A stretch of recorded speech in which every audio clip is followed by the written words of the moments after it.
Most people live with the comforting belief that their thoughts belong to them. They believe their opinions are born from logic, their preferences shaped by personal experience, and their conclusions earned through independent thinking. But this belief hides a quiet and unsettling truth.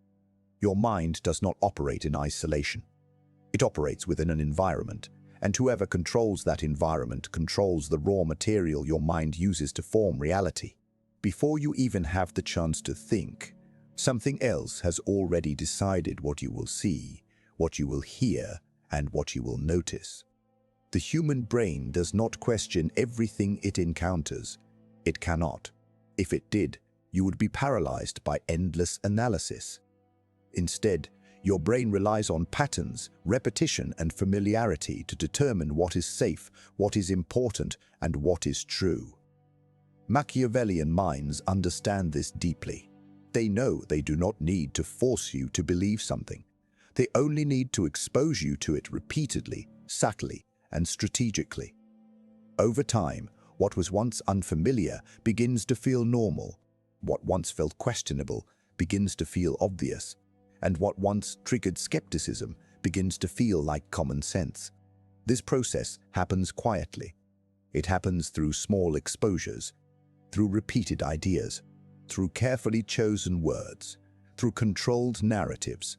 When you hear the same perspective again and again, especially from multiple sources, your brain stops resisting it. Not because you consciously decided it was correct, but because your brain interprets repetition as proof. Familiarity creates comfort, and comfort creates acceptance. You begin to trust ideas, not because you examined them, but because they no longer feel foreign. At the same time, Machiavellian control is not just about what is shown. It is also about what is hidden. Your perception of reality is shaped as much by absence as by presence. If certain information never reaches you, your mind cannot consider it. If alternative viewpoints remain invisible, they do not exist in your decision-making process. Your brain fills in the gaps with whatever is available. It builds a version of reality from incomplete pieces, unaware that entire sections are missing. You believe you are seeing the full picture, when in truth, you are only seeing what was allowed to be visible. This is why perception is more powerful than force. Force creates resistance. Perception creates agreement. When someone forces you, you know you are being controlled. When someone shapes your perception, you believe you are in control. You defend the very ideas that were planted in your mind. You protect the very beliefs that were engineered, because to question them would feel like questioning yourself, and the human mind avoids self-doubt whenever possible. Over time, this influence becomes invisible.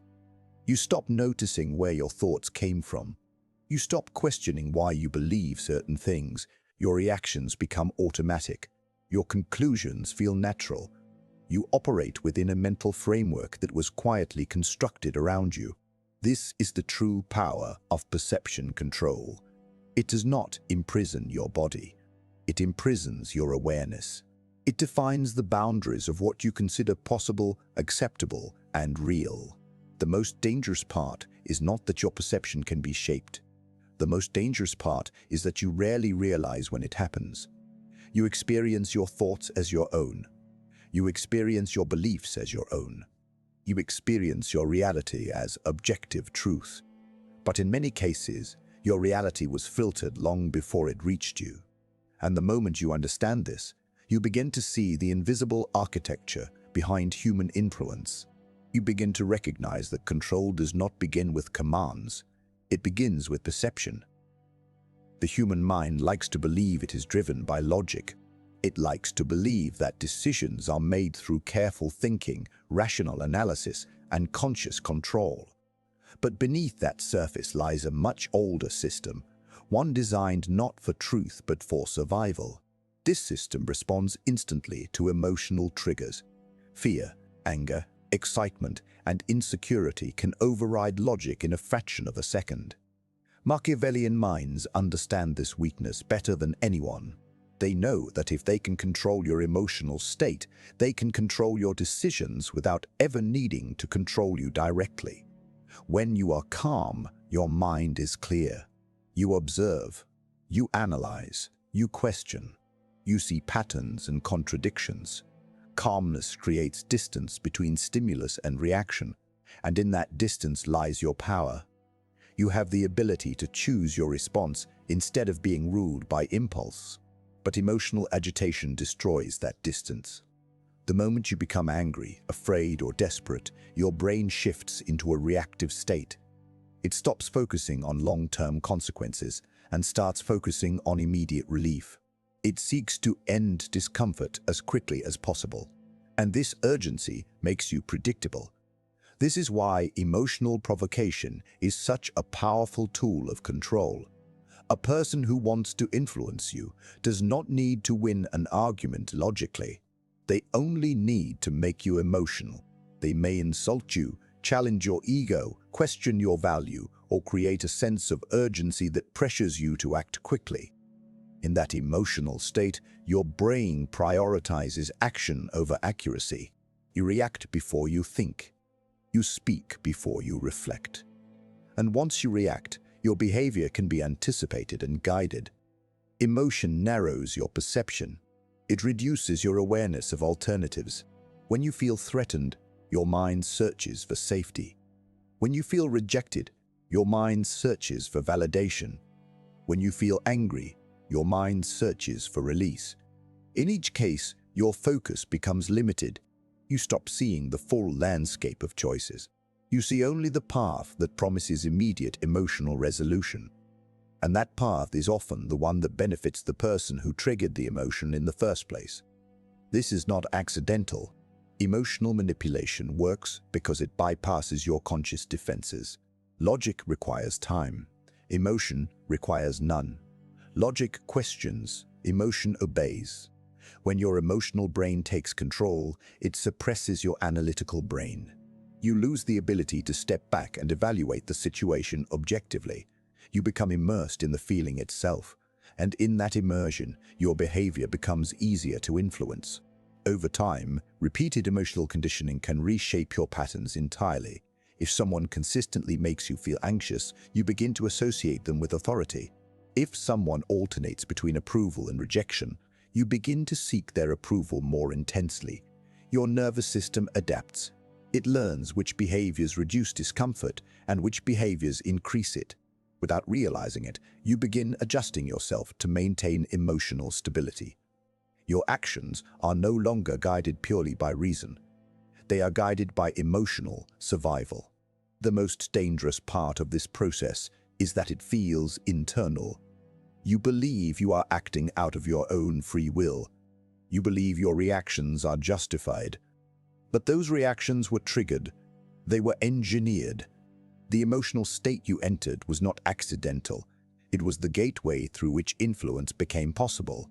Once your emotions were activated, your logic became secondary. True psychological control does not require physical force. It requires emotional leverage. The person who can make you feel something intensely can make you act, and the person who can repeatedly trigger your emotions can shape your patterns over time. This is why emotional mastery is the foundation of mental independence. The moment you stop reacting automatically, the moment you regain control over your emotional state, you break the chain of invisible influence. Because without emotional control, your mind remains vulnerable. But with emotional control, you become unpredictable, and unpredictability is the one thing manipulation cannot easily overcome.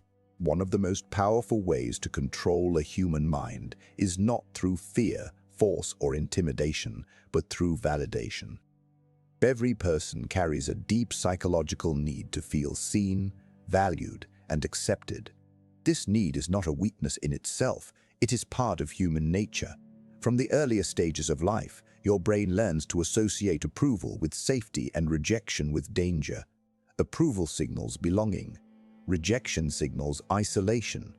And because isolation once meant vulnerability, your nervous system is wired to avoid it at all costs. Machiavellian minds understand this instinctive drive, and they use it with precision. They do not offer validation freely or consistently. Instead, they offer it selectively. One moment, they acknowledge you, they praise you, they make you feel important. In that moment, your brain releases dopamine, the chemical associated with pleasure and reward. You feel elevated, recognized, significant. But just as quickly, they withdraw that validation. They become distant, cold, unresponsive. The sudden absence creates discomfort. Your brain notices the contrast. It begins to crave the return of that approval. This is where control begins. When validation becomes unpredictable, it becomes addictive. Your mind starts focusing on regaining that lost approval. You analyze your behavior. You question yourself. You adjust your actions in subtle ways, hoping to trigger their positive response again. Without realizing it, your behavior begins to revolve around their reactions. You become more careful, more attentive, more compliant. Not because you were forced, but because your brain learned that their approval brings emotional reward and their withdrawal brings emotional discomfort. This dynamic creates a psychological dependency. The person controlling the validation becomes the source of emotional stability. Their opinion begins to carry more weight than it should. Their approval feels more meaningful than it truly is. You begin measuring yourself through their perception of you. Your confidence rises and falls based on their signals.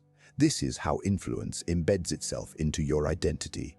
It does not reshape your mind through commands. It reshapes your mind through emotional conditioning.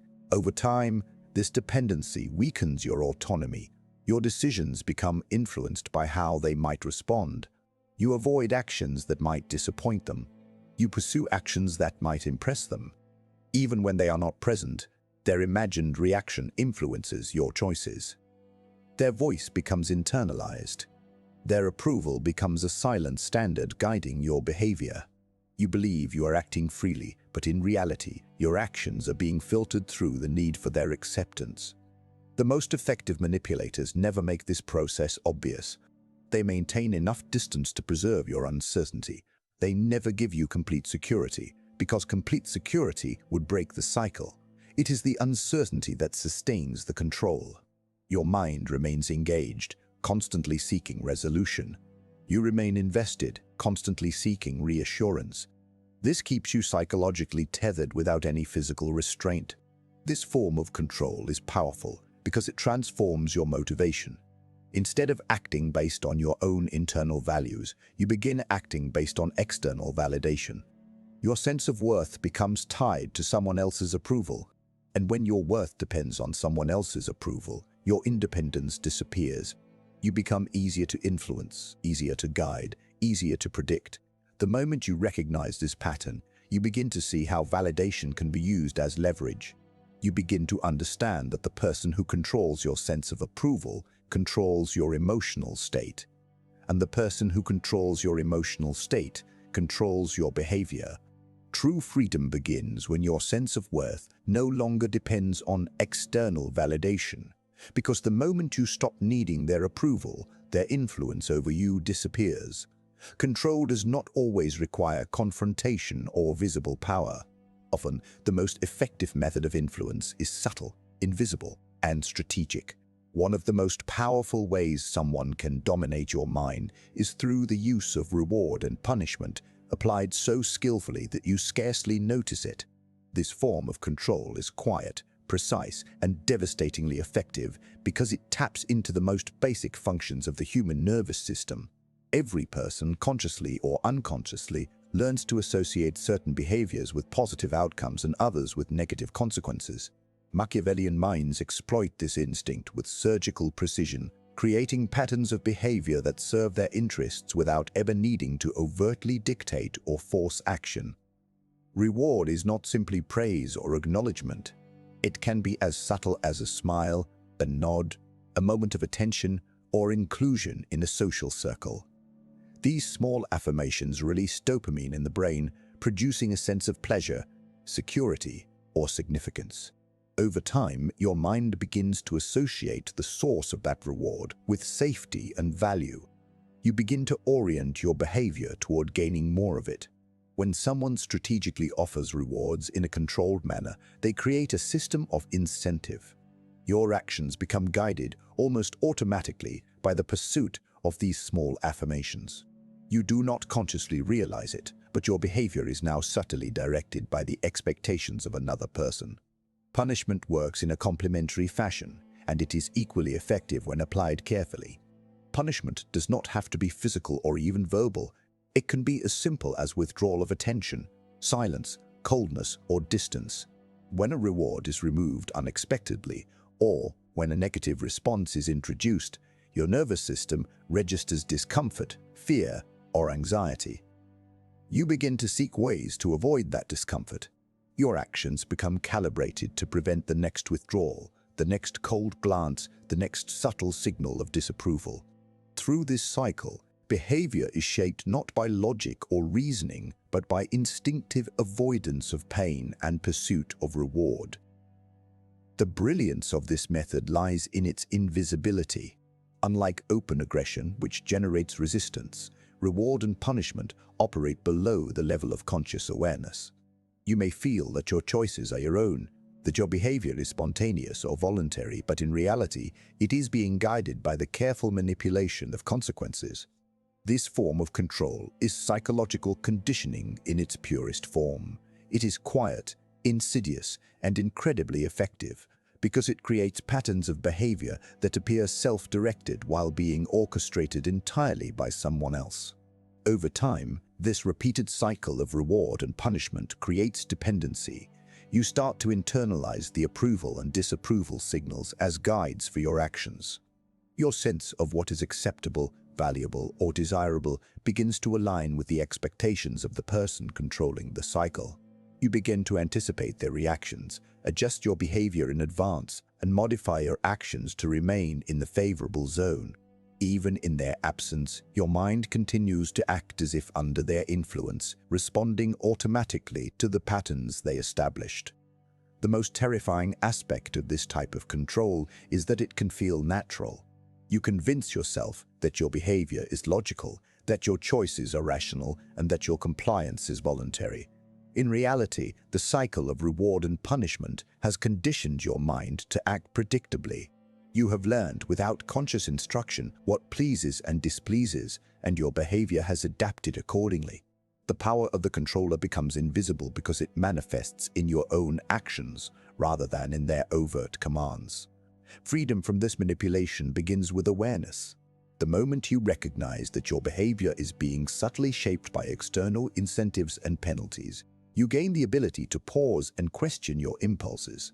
You begin to separate your authentic desires from the conditioned responses designed to please or avoid discomfort. True autonomy emerges when you no longer unconsciously chase rewards or flee from punishment. The person who mastered the art of reward and punishment loses influence the moment you reclaim conscious control over your own behavior, because their most powerful tool relies entirely on your unconscious compliance. This method of control demonstrates that real power does not always need to be loud, visible, or forceful. It operates silently, invisibly, and efficiently. Those who understand it can guide, predict, and manipulate behavior without a single word, command, or threat. And until that cycle is recognized and broken, it remains one of the most subtle yet devastating forms of psychological domination.